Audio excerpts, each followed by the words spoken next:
ব্রন বেকার ভয়ানক হামলা করলেন আজকে সেথ রলিন্সকে রয়ের এপিসোডে। আজকে ধোকা দিল ভীষণ টিম তাদের লিডার সেথকে। বন্ধুরা, আজকে রয় মেন ইভেন্টে হয়েছিল একটি নাম্বার ওয়ান কন্টেন্ডারশিপের জন্য ম্যাচ।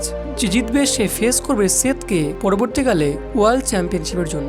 আর এই ম্যাচ জয়লাভ করেছিলেন সিএম পাঙ্ক, কিন্তু এর পরে ভীষণ হামলা করতে শুরু করেন সিএম পাঙ্কে এবং তাকে রিং থেকে বার করে দেওয়া হয়। এবং এর পরে রিং এর মাঝখানে সেথ, রিড এবং ব্রেকার হাত উপর করে সেলিব্রেট করতে শুরু করেন।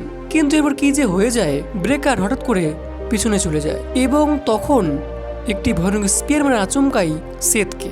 এরপর সেথ তো নিচে পড়ে যায় আর হেইম্যানের মুখ পুরো অবাক হয়ে যায়। আর হেইম্যান পুরো তাকিয়ে থাকেন যে ভাই আসলে এটা কি হলো এখন।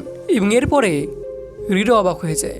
বাট তখন ব্রেকার রিডকে গিয়ে বলে যে আমি তো করলাম, এবার তুমি অ্যাটাক করো। আর এই কথা শুনে রিডও টেনে হিচড়ে নিয়ে যায় রিং সাইডে সেথকে এবং তিনি ওদের একটি সুনামি টপ রোপ থেকে সেথের উপরে।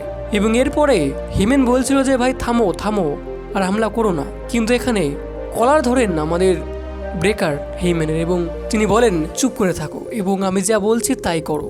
আর এরপরে ব্রেকার নেন সেথের চ্যাম্পিয়নশিপ নিজের কাজে এবং হেইম্যানকে বলেন যে আমাকে এখন হাত উপর করে সেলিব্রেট করতে দাও। এবং এরপরেই সেরকমটাই করেন হেইম্যান। দুদিকে একদিকে রিড, অপরদিকে ব্রেকার এবং মাঝখানে থাকেন হেইম্যান এবং তিনি দুজনের হাত তুলে ধরেন। আর এভাবে আজকে ধোকা দিলেন টিম ভীষণ সেথকে। তো কাহিনী পুরো পাল্টে গেছে, পুরো কাহিনী ঘুরে গিয়েছে।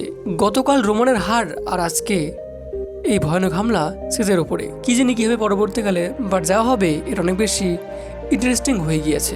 বন্ধুরা, কেমন লেগেছে এই সেগমেন্টটি কমেন্টে বলতে ভুলবেন না এবং থ্যাঙ্কস ফর ওয়াচিং।